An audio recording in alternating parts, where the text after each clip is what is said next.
और भी दुख भरी खबर मैं आपको देता चलूं गाइस, अभी तुर्की जो पाकिस्तान का दोस्त समझा जाता था, पाकिस्तान को अपना दोस्त कहता था, वहां से भी मुसलमानों के पाकिस्तान की बाइकआउट 80,000 पाकिस्तानी तुर्की के अंदर से उनको भी बाहर निकाला गया है। काफ़ी इस्तेमाल होती थी। यही चीज़ हमें अफ़गानिस्तान कहता रहा है, यही चीज़ हमारा इंडिया से प्रॉब्लम है, इंडिया हमें कहता है, हम इंडिया को कहते हैं, ईरान। और फिर जो यूएस सपोर्ट फॉर यूक्रेन है वो इसी तरह रहेगी, क्योंकि क्या वजूहत है कि यहाँ पर हम एहतजाज कर रहे हैं, हर चीज़ कर रहे हैं, अगर हम टेक्नोलॉजी में सबसे बेहतर होते। वजूहत है कि आज दुनिया हमारी रिस्पेक्ट नहीं कर रही और दुनिया हमें मान नहीं रही। क्या वजूहत है? क्या हम टेक्नोलॉजी से पीछे हैं? क्या हमारे पास एजुकेशन नहीं है? क्या वजूहत है कि दुनिया हमारी रिस्पेक्ट नहीं कर रही? उस तरह कल को नहीं होगा और इसी तरफ वो इशारा था। बट सर ये जो भी फैक्टर्स हैं ये हैं तो सही, एग्जिस्ट तो करते हैं।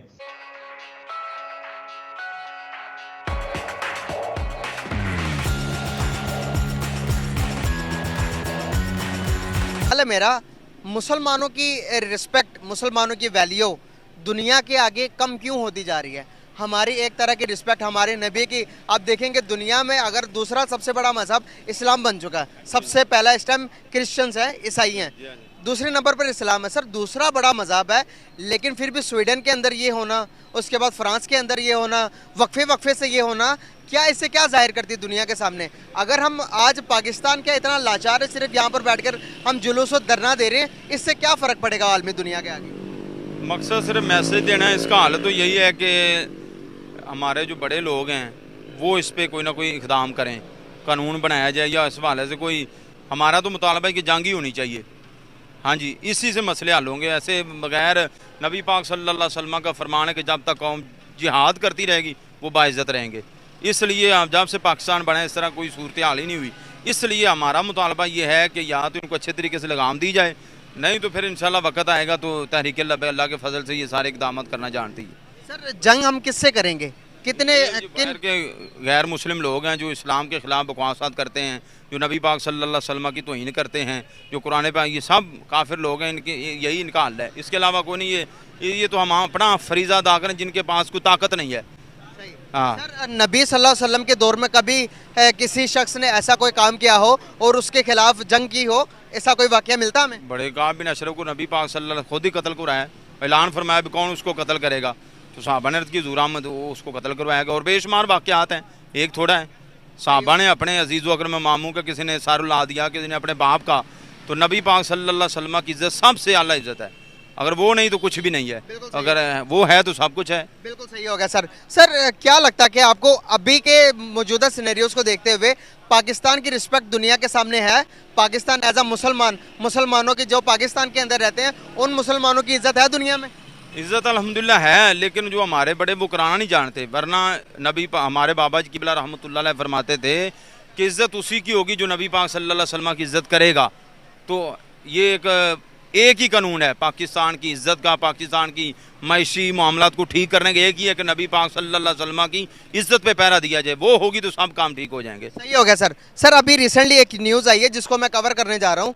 सर तुर्की के अंदर तकरीबन 80,000 मुसलमान यहाँ से पाकिस्तानी डंकी मार के गए हैं, और तुर्की जो पाकिस्तान का दोस्त है, पाकिस्तान को अपना सफ़ीर मानता है, पाकिस्तान को हर किस्म के हर शाना बशाना काम में पाकिस्तान का साथ देता है तुर्की, सर वो भी पाकिस्तानियों के बाइकआउट कर रहा है और बाहर निकाल रहा है सबको।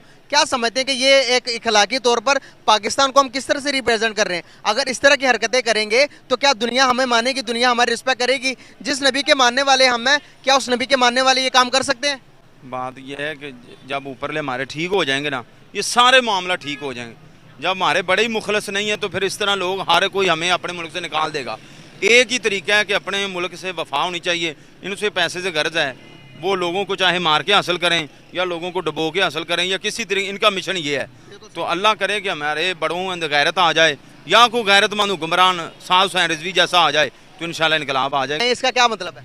ये गुस्ताखों का सर काटने के लिए। अच्छा, सही हो गया सर। बच्चे को हम किस तरह की तालीम दे रहे हैं? बच्चे को आप सल्लल्लाहु अलैहि वसल्लम का तारुफ करवाना चाहिए, और बच्चे को इसके मुतालिक आप सल्लल्लाहु अलैहि वसल्लम की ज़िंदगी के मुतालिक, आप सल्लल्लाहु अलैहि वसल्लम के उसने हसना के मुतालिक क्या कुछ बताया हो आपने? बड़ा कुछ, सिर्फ जंग करना ही बताया या कोई इनके खिलाफ भी बताया? कुरान सब कुछ बताया, नबी पाक सल्लल्लाहु अलैहि वसल्लम से हदीस मुबारक, हर चीज़ जो सरकार की सुन्नत मुबारक है उसमें चलने की हमने तरीका बताया। कितने बच्चे हैं आपके? मेरे 2 बेटे। 2 बेटे हैं, ये सबसे बड़ा? ये सबसे छोटा है। सबसे छोटा। सही हो गया माशाल्लाह, बहुत ही प्यारी ड्रेसिंग की है। लेकिन क्या हम दुनिया को मैसेज तरवाल उठा के देंगे या अमन उठा के, कुरान मजीद उठा के कहेंगे कि ये पढ़ो, या तरवाल उठा के ये कहेंगे कि भाई हमारी पहचान इससे है, इससे पहचान करो हमारी? कुरान पाक की जो बेरहमती करेगा उसकी सर कलम ही है। सही हो गया सर। जो कुरान मजीद को पढ़ना चाह रहे हैं उनके लिए क्या मैसेज है? जो कुरान पाक पढ़ना चाहते हैं इसको बुलंद करें और बुलंद पढ़ें और दीन पे बुलाएं, सारे पाकिस्तान में बताएं कि कुरान पाक का ये तहफ़्फ़ुज़ है, हमारा दीन इस्लाम कुरान है। सही हो गया, बहुत शुक्रिया सर। आप इनकी बात से एग्री करते हैं? बिल्कुल करते हैं जी। सही हो गया, जो मुसलमान है वो एग्री करेगा, जो काफिर होगा वो कभी नहीं करेगा। बिल्कुल सही हो गया सर। कैसा समझते हैं कि इस्लाम की हम पासदारी, इस्लाम को आगे कैसे तरीके के मुताबिक, कौन से तरीके को अपनाएंगे तो हमारे इस्लाम दुनिया में बोलबाला करेगा? इस्लाम के खिलाफ कुरान के यानी कि तरीके पे चलेंगे तो इस्लाम पे मुसलमान कहलाएंगे ना। जब हम कुरान पे अमल ही नहीं करेंगे तो मुसलमान कैसे कहलाएंगे? कम से कम इसकी तो इजाजत कहीं नहीं होनी चाहिए, लेकिन आया जिस तरीके से पहले डील किया गया वो दुरुस्त है? कोई नया तरीका अपनाना चाहिए? किस तरीके से इस मामले को काउंटर करना चाहिए? पाकिस्तान का यह है कि यहाँ पे हर मामले पे एकदम रद्द अमल का इजहार करते हुए कहते हैं बंद कर दो, पाबंदी लगा दें, मुअत्तल कर दें, और एकदम से अगर किसी को आपने मतून करना है तो उसके खिलाफ मीडिया से लेके और सियासी वर्कर्स और लीडरों तक सब एक ही गाना गाना शुरू कर देते हैं। और उसमें जो पाकिस्तान को नुकसान होता है, पाकिस्तान के इमेज का नुकसान होता है, पाकिस्तान के अवाम का, वो वक्ती तौर पे शेल्फ कर दिया जाता है, उसको नज़रअंदाज कर दिया जाता है। तो मैं बतौर पाकिस्तानी, मेरी तमाम लोगों से इस्तदा है कि हर मामले को आप महज एक ही पैराए में न देखें, बल्कि वो काम करें जिस पे तारीख़ भी आपकी तारीफ़ करे, जिसमें अवाम का भी फ़ायदा हो। जो कुछ 9 मई के बाद से हुआ है, जो वाक़यात उस दिन हुए हैं, मैं बिल्कुल आज भी उसकी मज़म्मत करता हूँ। जो तोड़ फोड़ है, आतिशज़नी है, मैंने कभी इसकी हिमायत नहीं की। इवन स्टूडेंट के तौर पे जब हम कॉलेज में थे उस वक्त भी मैंने कभी एक पत्थर नहीं उठाया मुजाहिरों के दौरान। लेकिन उसको अब इस अंदाज में पेश करना कि जिसको हमारे गैर मुल्की सफ़ीर यहाँ पाकिस्तान में बैठे हुए हैं, जो बाहर से पाकिस्तान को देख रहे हैं, यूरोपियन यूनियन के सफ़ीरों की तरफ से जिस नौयत के बयानात आ रहे हैं, हमें ये ज़हन में रखना चाहिए कि ऐसा काम करें जिससे जो कि क्रेडिबल हो, जिस पे लोगों को एतमाद भी हो और जिसको आप अदालतों में आप पास भी करवा सकें। तो खुदा के लिए पाकिस्तान के जो अक्सरियती अवाम है इन पे रहम करें। इतनी तकसीम कर दी है, एक वाक़े को बुनियाद बना के नफ़रतों के बीज बोए जा रहे हैं। लेकिन ये ज़रूर सोचिए कि जो मुल्क के अंदर हैं, मुल्क से बाहर गैर मुल्की हैं, हुकूक इंसानी वाले हैं, चाहे इक़्तिसादी इदारे जैसे IMF है, ये कोई अंधे बहरे गूंगे नहीं हैं। इनकी ये कोई नहीं है कि किसी पार्टी के कारकुन हैं, वो सब देख रहे हैं बड़े खुले तौर पे। लिहाजा वो काम करें जिससे पाकिस्तान की जो खोई हुई साख है वो दोबारा बहाल हो। अगर IMF जाके खान से मिला है उनका वक्त, तो इसका बुनियादी मकसद है कि पाकिस्तान पे एतमाद नहीं रहा है। उस एतमाद की बहाली के लिए तमाम सियासी जमातों को, तमाम मुक़्तदर हलकों को मिल के काम करना होगा। लगाया उनका कोई इंतज़ाम नहीं हुआ। फ्री हैंड तो हमने देखा है कि उनको मिल गया। एग्ज़िट तो मिलता है, एंट्री वो खुद डालते हैं, एग्ज़िट सेफ एग्ज़िट हम देते हैं उनको।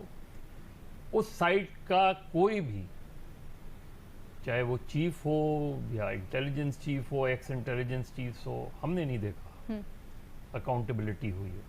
सही। अकाउंटेबिलिटी का दायरा सिर्फ पॉलिटिशियंस के गिर्द सर, तो फिर न्यायी साहब यही तो सवाल उठा रहे हैं कि आप जब ट्रूथ एंड रिकंसिलिएशन कमीशन की बात करते हैं तो उससे क्या निकाल लेंगे? उससे क्या फायदा होगा? नहीं, ट्रूथ एंड रिकंसिलिएशन देखिए, आप ट्राइब्यूनल्स जब बनाते, देखिए ये सारे उसमें क्या लिखा हुआ है, जरा देखें ना चार्टर ऑफ डेमोक्रेसी में। इन्हीं दोनों ने की थी ना चार्टर ऑफ डेमोक्रेसी।